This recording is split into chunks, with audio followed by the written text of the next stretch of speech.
kilogramos de producción, qué unidades, por ejemplo, de este insumo tenemos, multiplicado por los costos correspondientes unitarios que son determinados o definidos en el estudio de la materia prima. Aquí volvemos a repetir, la parte económica financiera lo único que hace es multiplicar, ¿verdad? Bien, entonces de esa manera determinamos los costos variables o costos directos de producción si lo clasificamos de esa manera. Ahora vámonos con los otros ítems. Una aclaración, estos no son todos los ítems que tiene un proyecto. Un proyecto tiene ítems de costos, digamos, que son particulares a cada proyecto, ¿verdad? Bien, los gastos generales lo hemos incluido como un costo directo por la siguiente razón. En el caso de acá, cuando una empresa está en funcionamiento, cuando una empresa ya tiene contabilidad, tiene registros anteriores, uno puede determinar, digamos, un presupuesto un poco más en forma, digamos, más clara, más directa con relación a lo que son los costos o los gastos generales, ¿verdad? Porque ustedes muy bien conocen que los gastos generales, pues, como dice su nombre, gastos generales, se mete de todo ahí. Yo le llamo la bolsa de gatos, no se mete todo. Refrigerio, taxi, vestimenta, todas esas cosas del día a día más que todo, no se lo meta ahí. Entonces, determinamos el proyecto, no nos olvidemos que el proyecto es como hacer un presupuesto de lo que puede ocurrir futuro, ¿sí? Futuro, los presupuestos son para los futuros, y esto hay que proyectarlo a N años. Entonces, si no tenemos nosotros ningún registro contable todavía, o sea, porque el proyecto es nuevito, o está arrancando, entonces, ¿cómo podríamos determinar muchos de los ítems, como el caso del gasto generales, como una estimación con algún parámetro, ¿no? Y en proyectos se estima o se reconoce estos tipos de parámetros. Por ejemplo, para gastos generales se consideraría un 1% a 2% máximo del valor de los ingresos, ¿no? Es una forma de cálculo, una base de cálculo aceptable. Entonces, por esa razón, digamos, los gastos generales, en este caso, este ejemplo, sería el 1% sobre los ingresos de cada año, ¿verdad? De cada año. Los sueldos y salarios, ya lo explicamos también, hay que elaborar una planilla de sueldos y salarios desde el punto de vista del empleador, no desde el punto de vista del trabajador que va para determinar su salario mensual que va a recibir, sino del empleador, porque lo que se quiere es conocer el costo para el empleador, el costo para el proyecto. El costo para el proyecto, ya lo hemos explicado también, es, digamos, determinar del sueldo básico, adicionarle los beneficios sociales que tiene el trabajador y que estos beneficios sociales corren por cuenta del proyecto, es el costo total. Los beneficios sociales son estos que tenemos acá. Hay beneficios sociales de corto plazo, como la salud, la vivienda, son los aportes patronales, como ustedes lo conocen. Hay beneficios sociales de largo plazo que están relacionados con la seguridad social del trabajador, ¿no? A la empresa le compete, digamos, o tiene un costo directo relacionado con el seguro de riesgo profesional y el aporte solidario. Yo digo ustedes lo conocen porque yo sé que ustedes manejan muy bien esta parte, ¿no? El trabajador tiene su aporte a la AFP, por un lado, ¿no? Y también su aporte a la pensión solidaria. Pero esto es lo que le corresponde al empleador o proyecto en este caso. Y el proyecto o cualquier empresa tiene que hacer las previsiones, ¿no? Las previsiones. ¿Okay? Y estas serían las previsiones. En total, un 46% adicional al sueldo básico, o sea, al sueldo que el trabajador firma el contrato. ¿Okay? Entonces, tenemos de esa manera el costo total, que lo hemos subdividido en costos fijos y costos variables. Costos fijos y costos variables. Bien, entonces de ahí sale el tema del sueldo y salarios variables, sueldo y salarios fijos. Sigamos, ahí fue donde nos quedamos. ¿Alguna pregunta hasta ahí? ¿Alguna pregunta hasta ahí? Hemos hecho un repaso de lo que habíamos visto en las anteriores clases. Bueno, vamos a seguir explicando rápido, digamos, de dónde salen los ítems que estamos utilizando en este proyecto como ejemplo. Los intereses. Los intereses, pues, tenemos nosotros un capítulo específico de financiamiento, ¿verdad? El financiamiento quiere decir del monto total de inversiones, qué monto se va a financiar, financiamiento externo. En este caso, por ejemplo, en este proyecto, va a financiarse $50,000 que van a estar relacionados con la inversión fija para todo lo que es la maquinaria y equipo, y $5,000 para el capital de operación, principalmente los stocks, ¿no? Entonces, esto en la parte de financiamiento hay que detallarlo. ¿Qué quiere decir eso? Que hay que elaborar el cuadro de cumplimiento de la deuda o de las obligaciones financieras. Entonces, por consiguiente, los intereses es el cálculo que uno ha hecho de los intereses que se tienen que pagar en todo el periodo, digamos, donde la deuda está repagándose, ¿no? Entonces, lo tenemos. ¿De dónde vienen los intereses? Vienen del cálculo que uno ha hecho en los cuadros correspondientes al cumplimiento de las deudas que ha adquirido el proyecto. ¿Okay? En este caso, hay un financiamiento a la inversión fija y hay un financiamiento al capital de operación.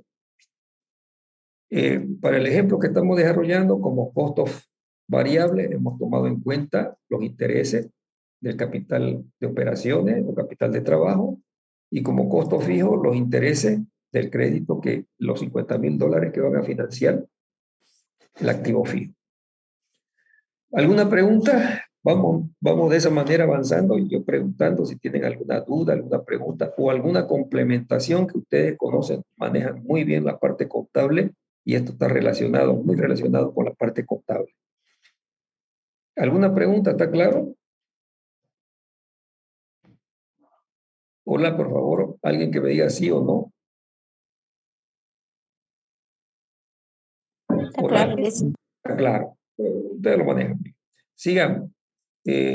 Bueno, imprevisto. Siempre tenemos que tomar en cuenta el ítem de imprevisto, ¿no? En proyecto. Eso ya lo habíamos indicado. Por ejemplo, tenemos imprevistos en cada uno de los montos de las inversiones, porque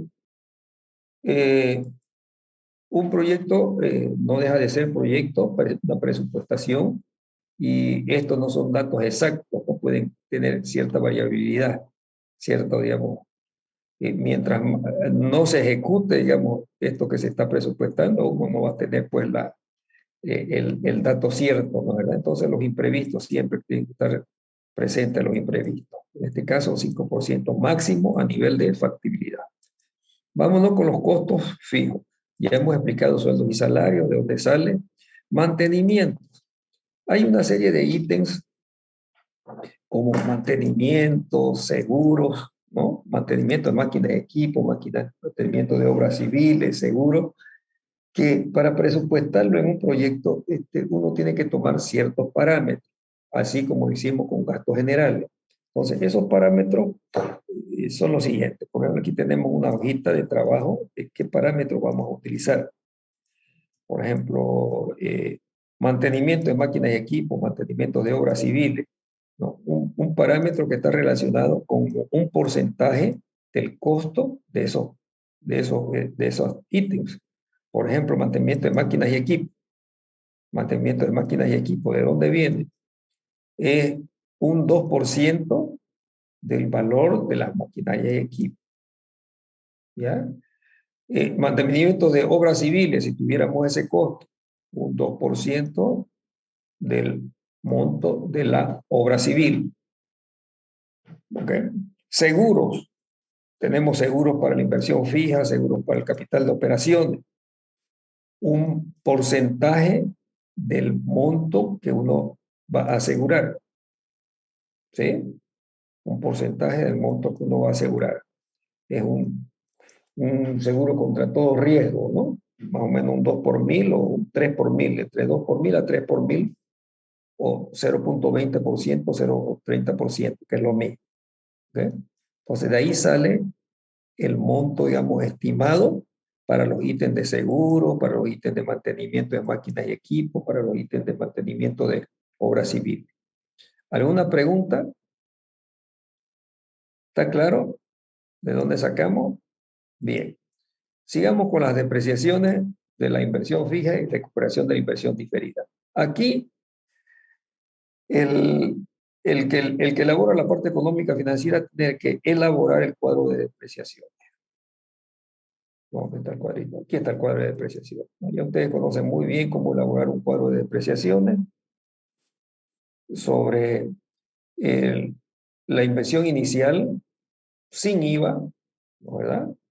La inversión inicial sin IVA, por ejemplo, vamos a maquinaria de equipo, 52.200. Las inversiones en maquinaria de equipo, 52.200 sin IVA, ¿no? Sobre el monto sin IVA, uno lo calcula, ¿no? Con relación al porcentaje de depreciación.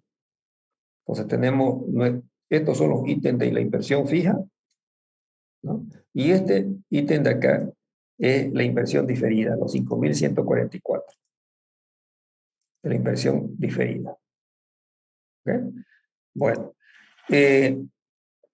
hay que, ya como ustedes conocen, hay que detallar, digamos, uno por uno los ítems de la inversión fija porque pueden tener diferentes porcentajes de depreciación, pero la inversión diferida puede tomar el monto global porque se lo puede, esos ítems se lo recupera o deprecia, como quisiera llamarlo, ¿no? En un mismo periodo o porcentaje de depreciación. ¿Ya?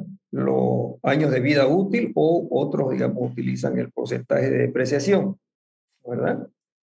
Y tenemos año por año que calcular cuál es el costo correspondiente a la depreciación de estos activos que tenemos acá. Por ejemplo, nuestro proyecto tiene un periodo de vida útil de 5 años, entonces hacemos la proyección de las depreciaciones en los 5 años. Y tenemos en última instancia que el valor residual contable de los activos, que quiere decir, por ejemplo, estos activos que están a 5 años, que coinciden con los 5 años de vida útil, pues van a tener un valor residual contable de 0. ¿Verdad? Bueno, contablemente tiene que tener un valor de 1, aunque sea para que no salga de contabilidad, como ustedes saben, ¿no? ¿Verdad? Bueno, y aquellos, digamos, activos que tienen más años necesitan más años de recuperación, pues vamos a tener un valor residual contable. ¿Cómo obtenemos el valor residual contable? Restando la inversión que estamos depreciando menos todas las depreciaciones que tenemos en este periodo de flujo, ¿no? Vamos a tener el saldo. Ahora, aquí, un poquito de observación, hemos puesto, digamos, una columna que está en blanco, que nos está indicando el valor residual comercial si es que vendiéramos alguno de estos activos. Esto lo vamos a utilizar en los flujos de caja para determinar el valor residual de la empresa. ¿Okay? ¿Alguna pregunta relacionada al ítem de depreciaciones? Esos son los valores que tenemos acá, la depreciación. 11.417 cada año. ¿Alguna pregunta?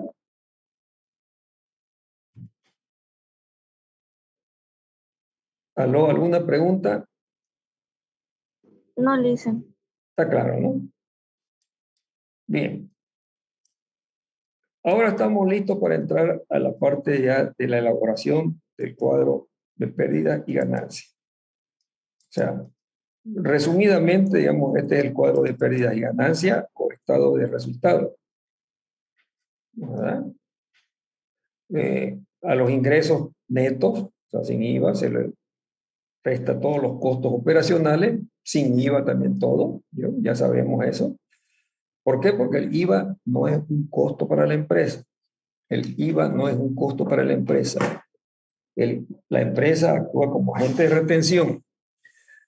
Los ingresos menos los costos operacionales menos el impuesto al IT, estos son los impuestos indirectos, el IT efectivamente pagado, ¿no? Porque el IT tiene, digamos, una forma de pagarse en nuestro país, ¿no? ¿Verdad?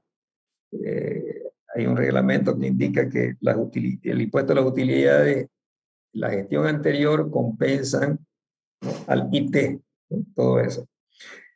Para elaborar, digamos, en un inicio indicamos que para elaborar toda esta parte económica financiera hay que tomar en cuenta la normativa tributaria que esté vigente en cada país. En este caso estamos hablando de Bolivia. Entonces hay que aplicar, digamos, cómo es la normativa tributaria en el caso de Bolivia. Y entonces los ingresos menos los costos operacionales, menos los impuestos indirectos como el IT, nos da un resultado o pérdida antes del impuesto, o sea, el resultado imponible, ¿verdad? A ese resultado imponible le restamos el IVE, impuesto a las utilidades de la empresa, en el caso de Bolivia es del 25%, y tenemos el resultado neto. Eso es lo que hay que hacer. Eso es lo que hay que hacer. ¿Ok? Ustedes saben muy bien cómo elaborar un estado de pérdidas y ganancias. Lo único que estamos haciendo es aquí proyectado, ¿no? Proyectado. ¿Okay? Creo que tienen ingresos, menos costo de las mercancías vendidas, todas esas cosas, ¿no? ¿Verdad? Creo que así, digamos, lo elaboran, ¿no? Pero estamos hablando acá de una empresa, digamos, en este caso, digamos, una empresa de tipo industrial, cualquier tipo de empresa. Algunas preguntas sobre el concepto general de cómo elaborar un cuadro de pérdidas y ganancias. Bien, entonces aquí el pérdida y ganancia sin IVA, tanto los ingresos como los costos. El estado de pérdidas y ganancias es un estado financiero obligatorio para efectos tributarios, ¿ya? O sea que el fisco, nuestro fisco, digamos, dice, todas las empresas tienen que presentar este estado de resultados para ver cuál es el IUE que le vamos que tendrían que cancelar. O sea, es un estado financiero obligatorio para efectos tributarios, ¿no? Bien, vamos con nuestros ejemplos. Vamos a presentar un cuadro del proyecto que veníamos presentándoles, un estado de resultados. Entonces, me acompañan un poco con permítanme, estoy queriendo ponerle la estrellita roja. Repasando un poco, determinamos las inversiones totales del proyecto, vemos cuál es su estructura financiera, ¿verdad? Y en esa estructura financiera determinamos cuál va a ser, digamos, los montos que van a financiar con recursos externos, ¿no? Un préstamo.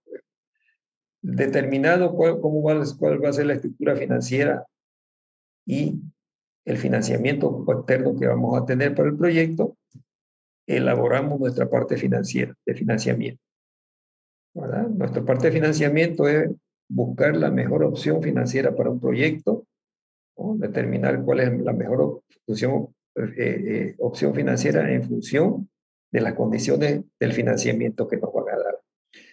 Se determina cuál es la mejor opción y se elaboran los cuadros de cumplimiento de la deuda, ¿no? Que son estos de acá. Luego elaboramos nuestra proyección de ingresos y costos. La proyección de ingresos y costos está en función al programa de producción, básicamente. Proyectamos nuestros ingresos en función del programa de producción, con el precio, y elaboramos nuestro cuadro de costos proyectados como el que tenemos acá. ¿Sí? Bueno, voy a borrar esto que ya todos lo hemos visto. Era para saber de dónde iba a arrancar la clase siguiente. ¿Ok? Entonces, eso es lo último que hemos estado explicando, de dónde salen cada uno de estos ítems o cómo calcularlos. Teniendo listos los ingresos proyectados y los costos proyectados, vamos a elaborar nuestro resultado y flujos, nuestro cuadro de pérdidas y ganancias. Bien, el cuadro de pérdidas y ganancias que les mostré en la lámina esa de PowerPoint, este que tenemos acá, este que tenemos aquí, ¿ya? Que lo vamos a explicar también de cómo elaborar. Habíamos indicado de que se lo elabora neto de IVA, ¿no? Tanto los ingresos como los costos. Bien, si nuestros ingresos con IVA son estos de acá, ¿no? Que son, fíjense ustedes, una copia de los ingresos. Estos son los mismos montos que tenemos acá, ¿no? Los mismos montos que tenemos acá.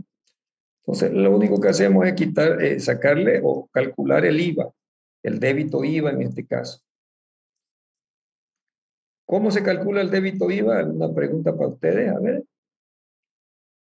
¿Cómo calculamos el débito IVA? ¿Y qué es el débito IVA?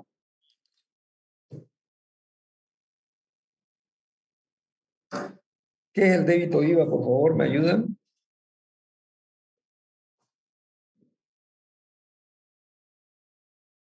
Jóvenes. ¿Qué es el IVA?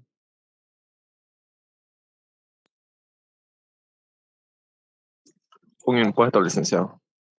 Impuesto al valor agregado. Sí, sí, licenciado. Ya, a ver, coméntenos rapidito, ¿qué sabe de usted del IVA? ¿Qué sabe del IVA? ¿Cómo se genera? ¿Cuál es el sujeto pasivo? ¿Y qué tasa tiene? El 13%. ¿Y quién es el sujeto pasivo?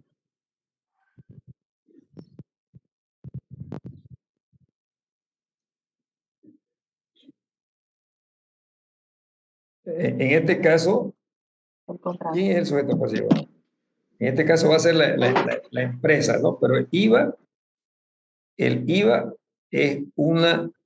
cuenta de, es una cuenta de activo, una cuenta de balance o una cuenta de resultado.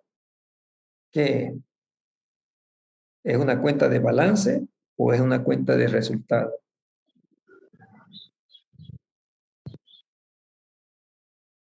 Es una cuenta de resultado, ¿no? ¿Verdad? Que solamente, digamos, aparece en nuestra contabilidad aquí en efecto del estado de resultado para determinar, ¿no? Para determinarlo, digamos. No, disculpe, no, es una cuenta de balance, una cuenta de balance, no es una cuenta de resultado. Eh, ¿Cuál es la base imponible del IVA?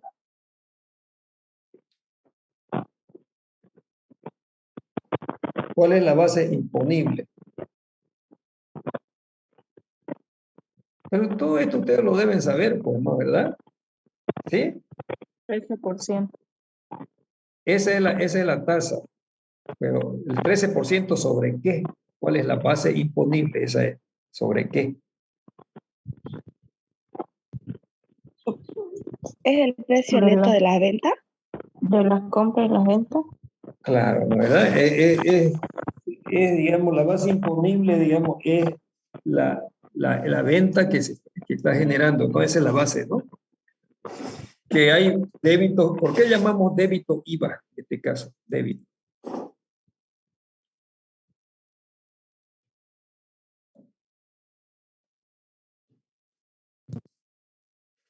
¿Por qué decimos débito IVA?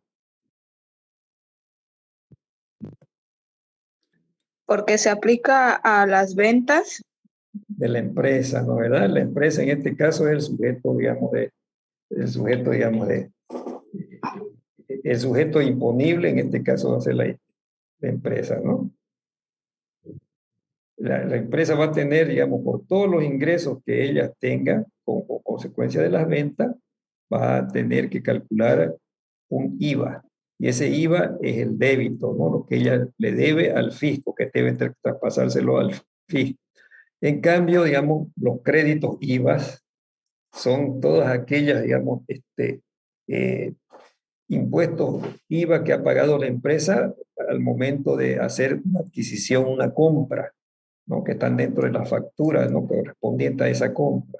Entonces, ese es un crédito, ¿no es verdad?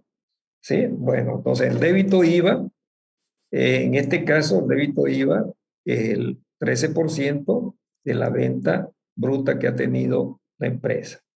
Ok. Y tenemos el ingreso neto sin IVA. Luego tenemos los costos. Todos estos ítems de acá son los mismos ítems que tenemos acá y los mismos montos, ¿no? Gastos generales, 2.000, 2.400, ¿no? ¿Verdad? Gastos generales, 2.000, 2.400. O sea, es una copia de lo que hacemos de la proyección de todos estos costos. Vuelvo a repetir, son todos estos costos que tenemos acá. Los mismos ítems y los mismos montos. Lo único que hacemos es determinar e identificar cuáles son a efectos de presupuesto, no, digo, no contable, a efectos de presupuesto, determinamos cuáles de ellos nos generarían un crédito IVA.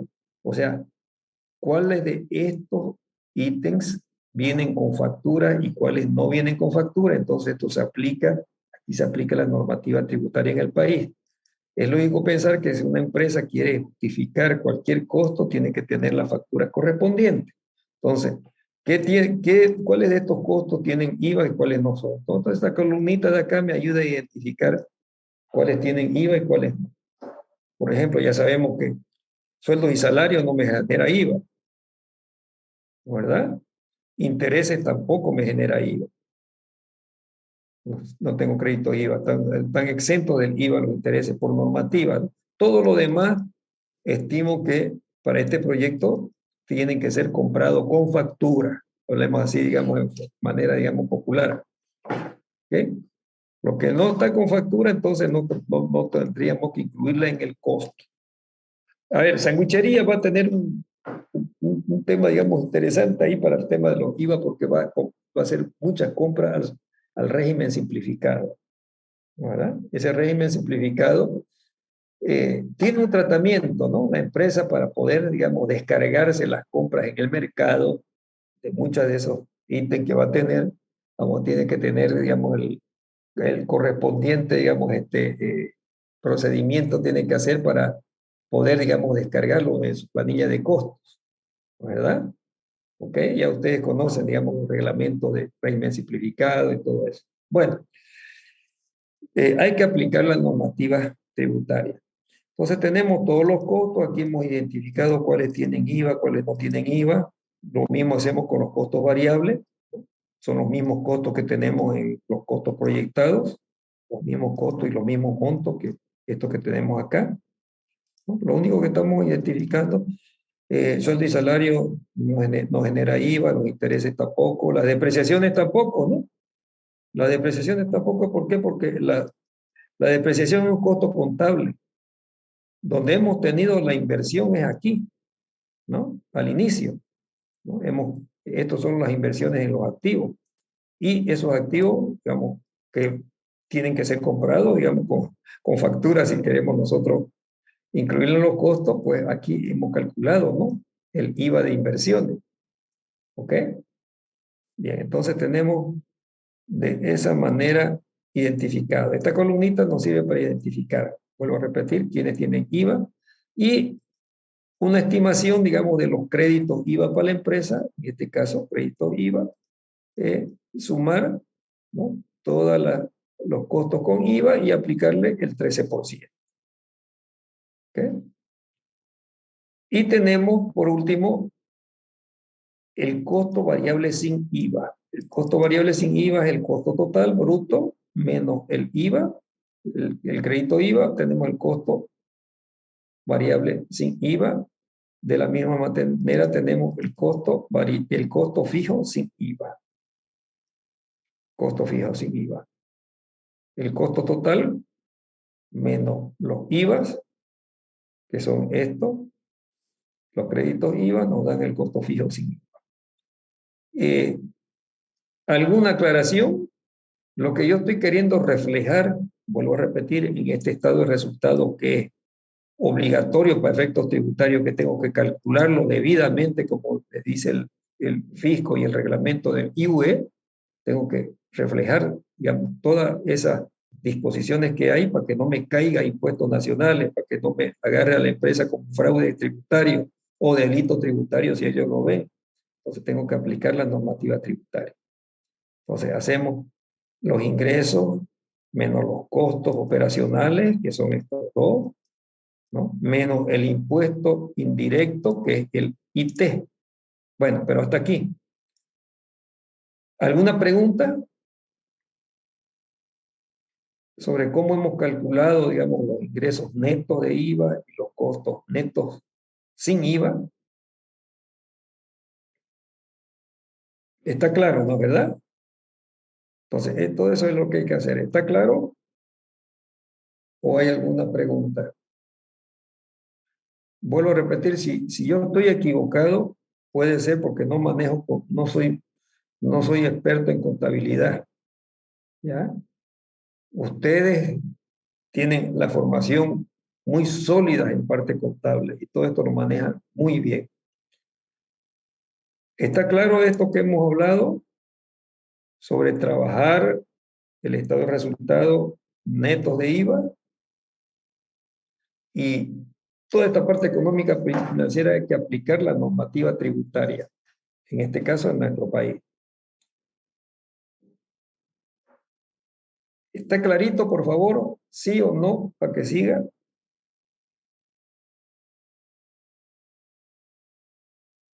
Sí, dice. Está claro, ya, gracias. Bueno, entonces, recuerda, digamos, en términos generales, ingresos menos costos operacionales sin IVA, menos si hubieran más impuestos, digamos, ¿no? Más impuestos, ¿no? Indirectos. En este caso, el impuesto indirecto que tenemos nosotros es significativo, es el impuesto a las transacciones.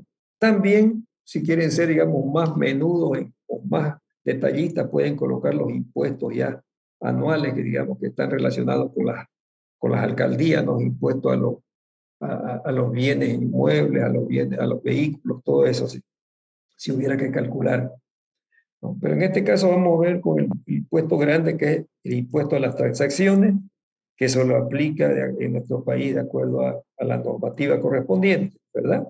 El impuesto a las transacciones es un costo para la empresa. Y el porcentaje es el 3% sobre los ingresos brutos, ¿no? ¿Cómo se lo calcula, no? La base de cálculo son los ingresos brutos y la tasa correspondiente es el 3%. ¿Ok? Entonces, volvemos a repetir, los ingresos netos menos los costos operacionales, menos el impuesto a las transacciones, aquí también amarillito, todos estos amarillitos son los que estamos utilizando, me genera un resultado imponible, ¿verdad? Ese resultado imponible, si es que hay utilidad, en este caso se le aplica el 25%.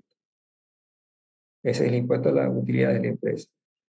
Y obtenido el impuesto a las utilidades, entonces hacemos la operación nuevamente, el impuesto, como es la utilidad bruta o base imponible menos el IUE, nos da una utilidad o resultado neto. Está clarito esto, ¿no? ¿Verdad? Ustedes lo manejan muy bien. Los ingresos menos costos operacionales menos impuestos indirectos como el IT nos da la base imponible o resultado bruto. Al resultado bruto le aplicamos el IUE, y ahí ya deducimos el impuesto, el resultado neto que vamos a tener en cada gestión. ¿Está claro? Por favor, vamos ahí con calma. ¿Está claro esto? Está claro, ¿no? ¿Verdad? ¿O alguien tiene alguna pregunta o alguna aclaración si yo estoy equivocado?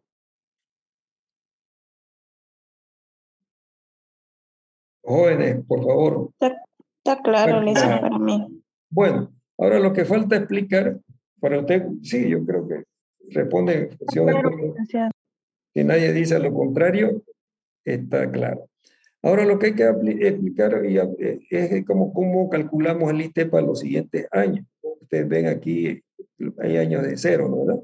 Este es el reglamento del IT, ¿no? ¿Verdad? Que nos dice, el IT puede ser compensado con el IUE que hemos cancelado la gestión anterior.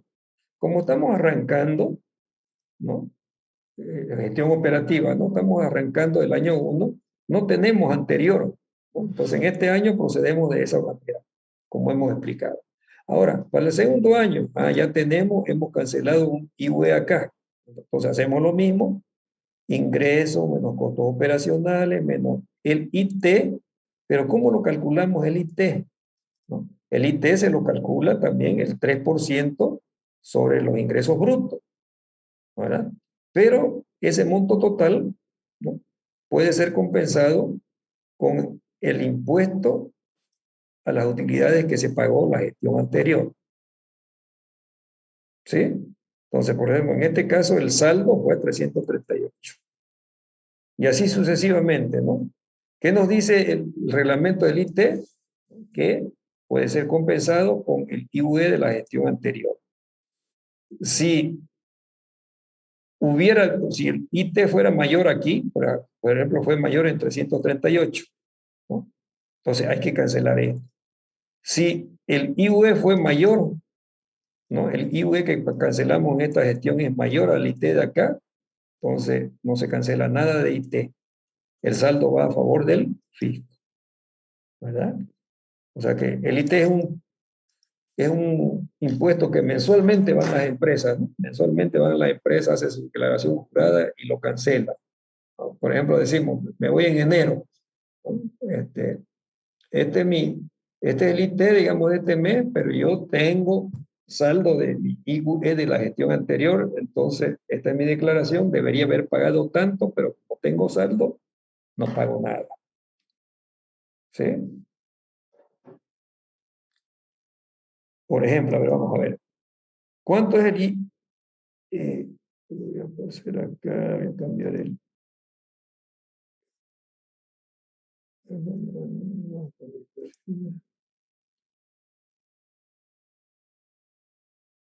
Ah, por ejemplo, el IT de este año, 2, es 240,000 por el 3%, ¿verdad?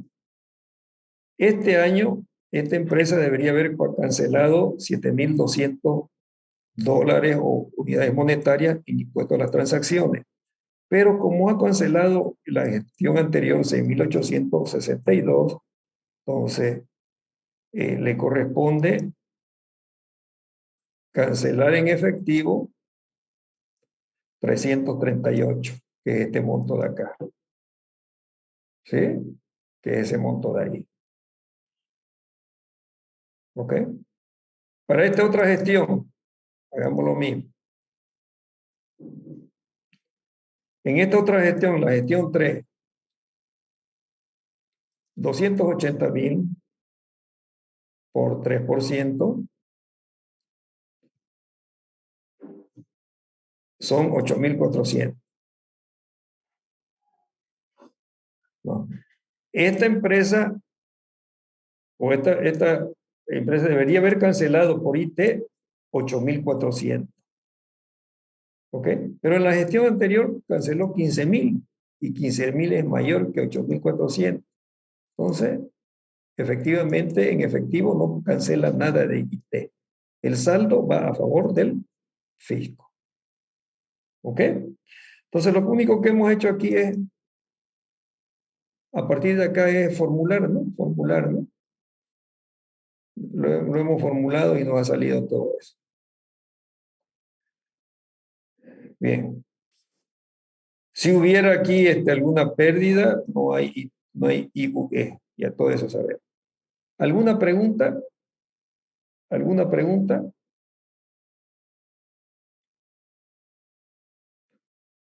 ¿Está claro el estado de resultados? Sí, Lisa. Bien. Bueno, y hasta aquí hemos terminado la primera parte de esta parte financiera que la llamamos así. ¿Ya? Vamos a repasar un momentito. ¿Están viendo la proyección del PowerPoint? Sí, Lisa. Ya. Entonces, la parte económica financiera de un proyecto, que es la última parte que estamos viendo, la hemos subdividido en dos. La primera parte es el estudio económico financiero, que es lo que acabamos de ver. El estudio económico financiero corresponde a las inversiones, al financiamiento del proyecto y a la proyección de ingresos y costos. ¿Sí? Es todo lo que acabamos de ver. Ahora vamos a entrarnos a ver la segunda parte, la evaluación del proyecto. ¿Ya? Tómenlo muy en cuenta, digamos, esta división que estamos haciendo, porque trabajos prácticos que vamos a hacer, vamos a dividir en dos partes. Un grupo que va a ser la parte 1, estudio económico financiero, otro grupo que va a ser la parte 2, evaluación del proyecto, ¿ya? Entonces, el estudio económico financiero, volvemos a repetir, tiene estos 3 temas y lo finalizamos con el estado de resultados. Con el estado de resultados. Lo último que acabamos de ver. Bien, vamos a seguir entonces avanzando con la parte de evaluación del proyecto. Fíjense, entonces tenemos resultados proyectados, lo último que hemos visto, y entramos a la parte de evaluación del proyecto. Otro capítulo. Bien, en la evaluación del proyecto, nosotros podemos indicar de que podemos hacer 3 tipos de evaluaciones. Una evaluación financiera, evaluación económica, evaluación social. ¿Ya? Las dos últimas son muy parecidas, la económica y la social. Nosotros más nos vamos a abocar a lo que es la evaluación financiera. O sea, vamos a hacer una evaluación financiera desde el punto de vista de evaluar la rentabilidad, digamos, el lucro que pueda tener la empresa o el proyecto en este caso. La evaluación financiera identifica los flujos de caja desde el punto de vista del inversionista privado.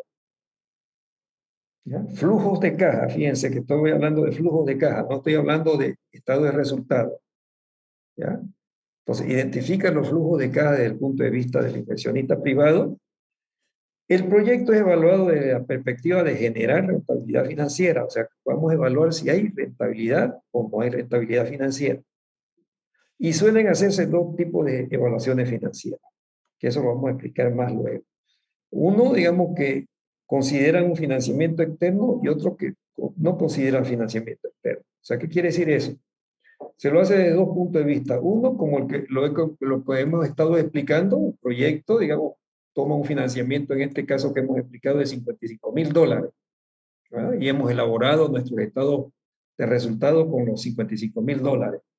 Y el otro punto de vista para evaluar el proyecto es sin financiamiento externo, sin financiamiento externo. Quiere decir que el proyecto hace una suposición, un supuesto, toma un supuesto de que lo va a llevar todo con aportes propios.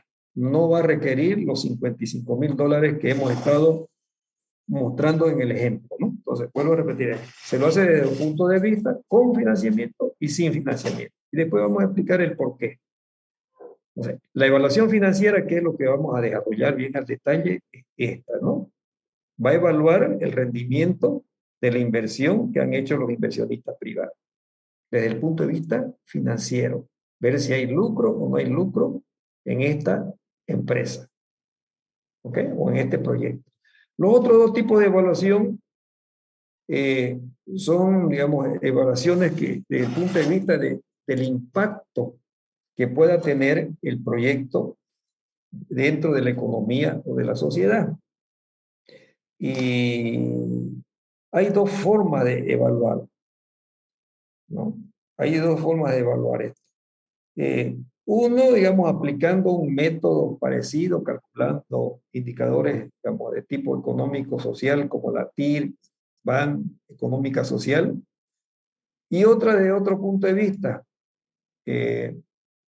mostrando en un proyecto cuál es el aporte que podría tener ese aporte a la economía, a la sociedad, ¿no? Por ejemplo, el aporte en cuestiones de generación de empleo, el aporte en generación de impuestos, cuántos impuestos está generando el empleo, el proyecto para el fisco, ¿no? Se entiende que en este caso el fisco o el Estado es el que va a redistribuir esos impuestos, ¿no? Entre la política económica social que ellos quieren llevar adelante, ¿no? ¿Verdad? ¿De qué vive el fisco? Vive principalmente, digamos, no el fisco, sino el Estado, cómo concretiza sus políticas económicas sociales, redistribuyendo los impuestos que generan las empresas o las personas unipersonales, ¿no? En este caso, ¿sí? Entonces, desde ese punto de vista se le evalúa, ¿no? Se calcula el, el empleo que genera el proyecto, se calculan los impuestos, ¿no? O sea, el aporte, digamos, del proyecto al fisco, al Estado. El Estado se encarga de hacerle la redistribución. Se calculan otras cosas, digamos, qué valor agregado puede darle, digamos, el proyecto a los insumos que está utilizando. Por ejemplo, él está, digamos, adquiriendo, digamos, materias primas y otros insumos y está procesando y elaborando un producto que lo va a vender a un precio de mercado. Entonces, va a tener una diferencia, esa diferencia es el valor agregado, ¿no? Pero vamos a conversar un poquito sobre lo que es la evaluación económica. ¿Cuál es el objetivo? En la evaluación económica se identifican los flujos de caja desde la perspectiva de la sociedad o la nación. El proyecto es evaluado desde la perspectiva de su aporte al bienestar socioeconómico nacional, sin tener en cuenta el efecto del proyecto sobre la redistribución de ingresos, ¿verdad? O sea que, ¿cuál es el aporte del proyecto a la economía, a la sociedad, a la nación? ¿Ya? El Estado es el que se encarga de redistribuir. No es el proyecto, no va a estar redistribuyendo, no es el redistribuidor de los ingresos. Y desde el punto de vista de la evaluación social, de la misma manera se identifica, digamos, los flujos desde el punto de vista de la perspectiva de la sociedad o la nación, pero además se toma en cuenta la redistribución de esos ingresos. O sea, la redistribución. Disculpen un momentito, voy a traer un poquito de agua ya, que ya me picó la garganta. Un momentito, por favor, un minutito así, descansamos.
Ya, ya volví.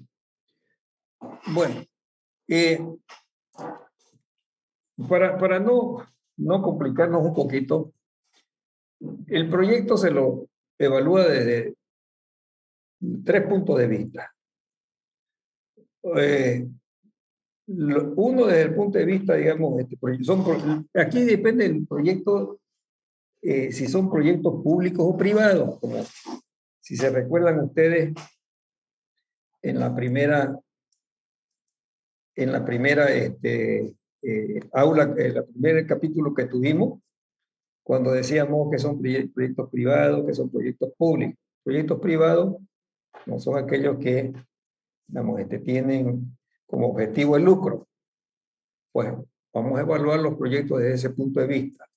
Y los proyectos públicos son aquellos proyectos que no tienen como objetivo el lucro. Sus objetivos son otros, ¿no? Los objetivos, digamos, son, digamos, tener un impacto en la economía, en la sociedad. No le interesa el lucro, no le interesa que el proyecto demuestre que es factible financieramente por sus indicadores de rentabilidades, todo eso. ¿Okay? Entonces son 2 tipos de proyectos. Nosotros vamos a desarrollar más desde el punto de vista de una evaluación financiera, desde un punto de vista de una evaluación financiera de proyectos de tipo privado. Los proyectos, no por ello, no vamos a hablar también de cómo se lo debería evaluar desde el punto de vista de un proyecto público, que ya lo habíamos explicado en el primer capítulo, la primera clase que tuvimos. Un proyecto público, ¿se acuerdan que habíamos indicado de que, bueno, mejor es remitirnos un poquito a los recordatorios? Permítanme un momentito. Realidad de un proyecto. Ya.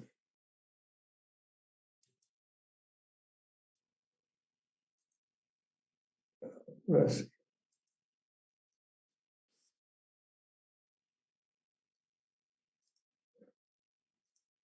Estas son las láminas del primer capítulo que tuvimos. Estuvimos hablando de proyectos públicos y proyectos privados. ¿Sí? Y también estuvimos presentándole el contenido de un proyecto. ¿Están viendo la lámina que estoy proyectando? ¿Están viendo la lámina? Sí, ¿no? Ya. Sí, lo hice. ¿Cuál es la diferencia entre un proyecto público y un proyecto privado? Bueno, la gran diferencia es de que los unos tienen objetivos de lucro y los otros no. Pero en cuestiones de elaboración de un proyecto, ¿no?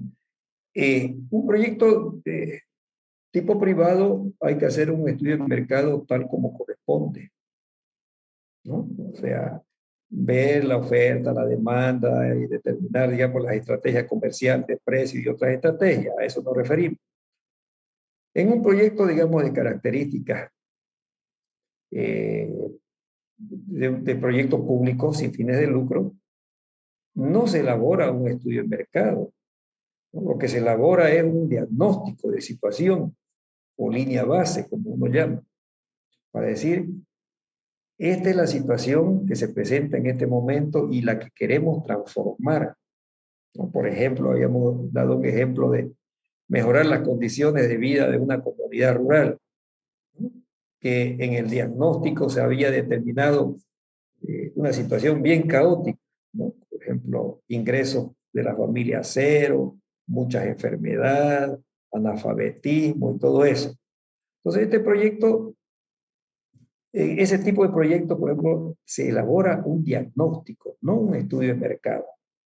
Por ahí está la diferencia. Y esa es la línea base, o sea, esa es la situación sin el proyecto. O sea, ¿qué quiere decir sin el proyecto? Si no se hace un proyecto, esto va a continuar así, ¿no? La misma situación. Ahora, el proyecto viene, digamos, tiene la finalidad de modificar esa situación, mejorar las condiciones de vida. Entonces, el estudio de mercado me da la línea de dónde estoy partiendo y el proyecto me va a transformar. Entonces, ahí uno define ciertos parámetros que quiere medir, ¿no? Como un periodo de tiempo del proyecto, estas familias ya van a tener ingresos, ¿no? Porque vamos a desarrollar, digamos, subproyectos que le generen ingresos a la familia, como por ejemplo las granjas familiares o los cultivos familiares, para que ellos tengan autoconsumo y puedan vender, digamos, algo de excedente, ese apoyo. Me va a generar, digamos, que mejore las condiciones, digamos, de salud. En este proyecto vamos a instalar, digamos, postas sanitarias, puestos de salud, con todo un programa de sanidad. Y me va a generar, por ejemplo, los cambios, digamos, en cuestiones de educación, ¿no? El analfabetismo lo vamos a erradicar al cabo de 3, 4, 5 años. Vamos a tener escuelas, ítems de profesores asignados, etcétera, etcétera. Ese va a ser el proyecto. Y la evaluación que le vamos a dar a ese proyecto va a ser desde el punto de vista de haber alcanzado esos objetivos. ¿Sí?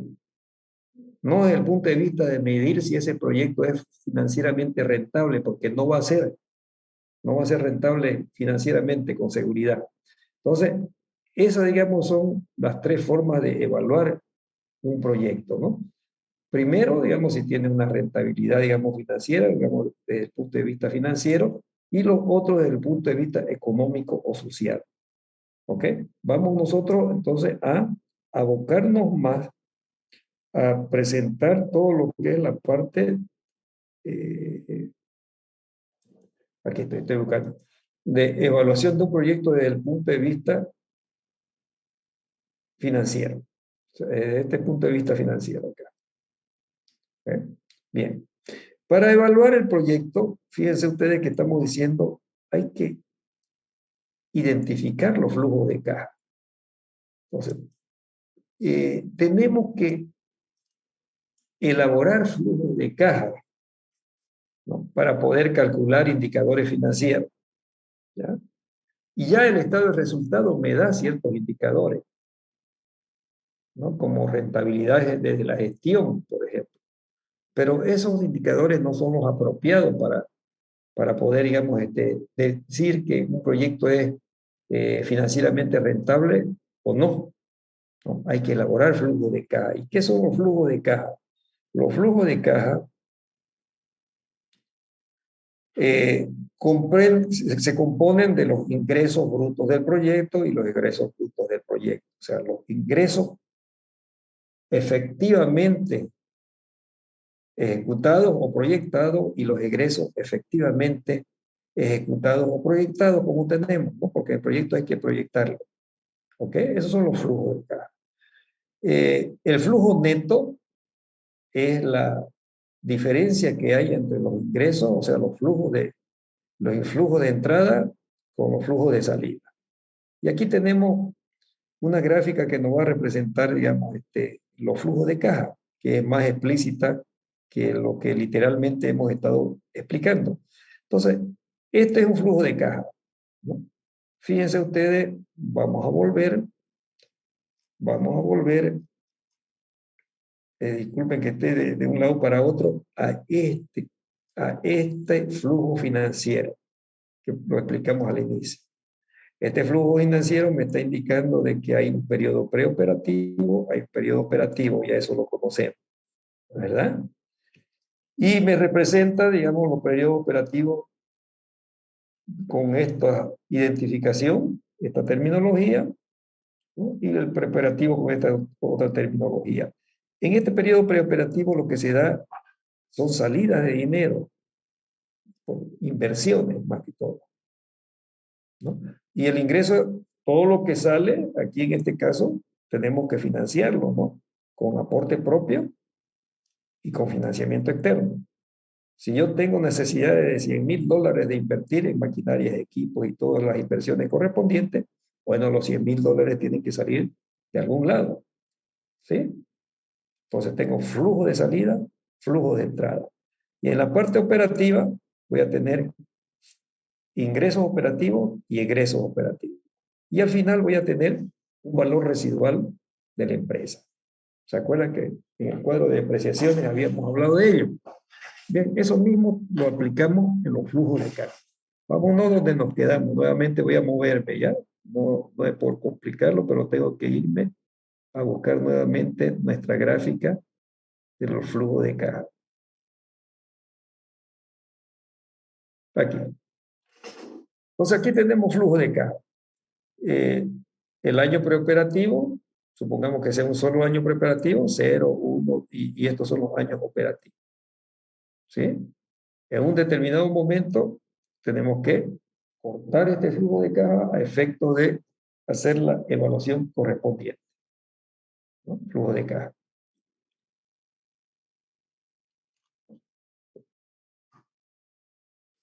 Ahora, en los flujos de caja, tenemos que estas flechitas para arriba nos representan los flujos de entrada y estas flechitas para abajo los flujos de salida, ¿no? O sea, los ingresos operativos, los egresos operativos. Haciendo la comparación de los flujos positivos y los flujos negativos, tenemos el flujo neto de caja. Flujo neto de caja. ¿Ok? Entonces, esto es lo que tenemos que trabajar, los flujos de caja. Bien. ¿Alguien tiene alguna pregunta sobre los flujos de caja?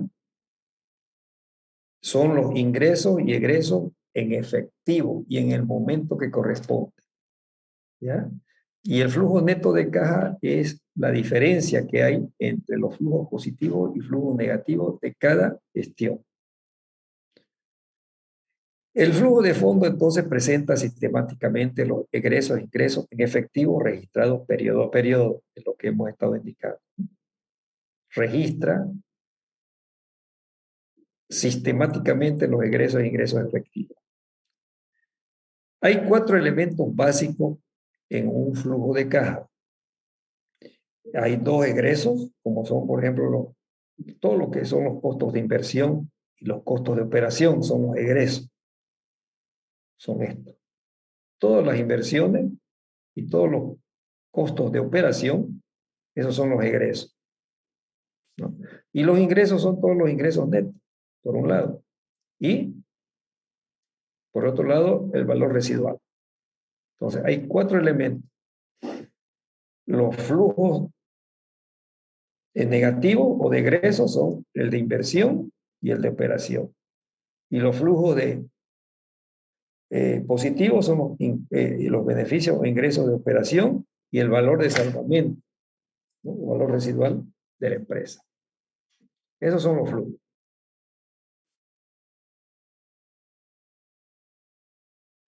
Hay varias formas de construir los flujos de caja en un proyecto, dependiendo de la información que uno desea elaborar. Podemos medir la rentabilidad del proyecto, en términos generales, la rentabilidad de los recursos propios, ¿no? O medir la capacidad de pago de un eventual préstamo. Eso, de esa manera podemos evaluarlo. Y hay también diferentes formas de presentar el flujo de caja. Yo al menos conozco unas 3 formas que la vamos a explicar de presentar un flujo de caja. ¿Sí?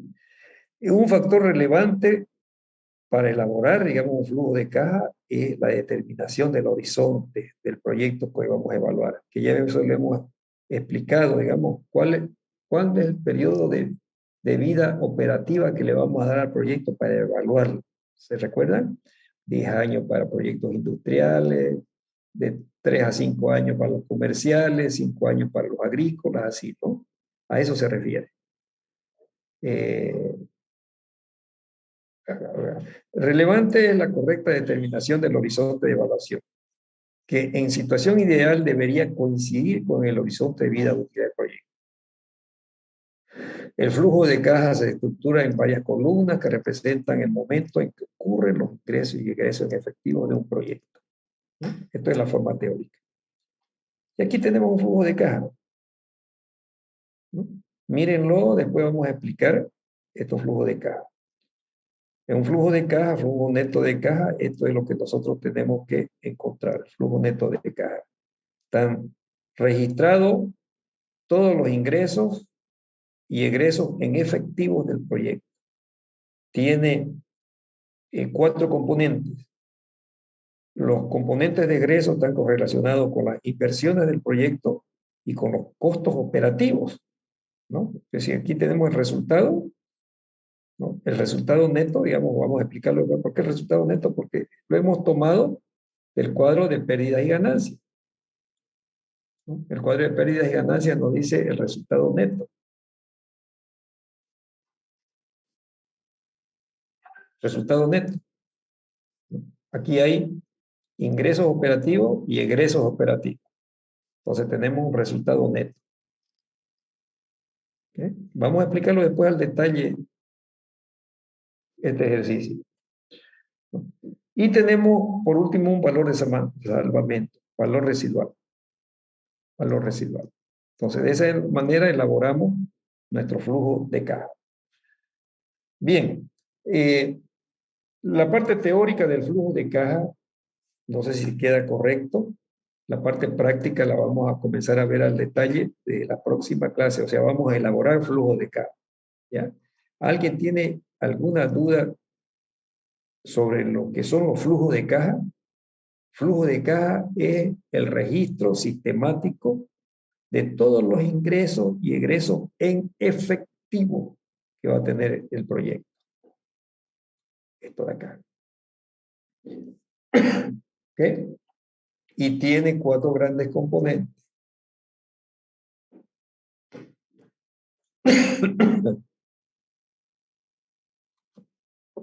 Bien.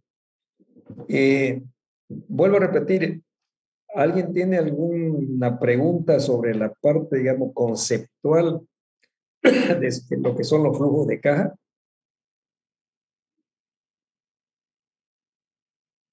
No le hice. Ya, ok, bueno, nos quedamos acá y vamos a entrar con calmita la próxima clase a explicar los flujos de caja, con ejemplos.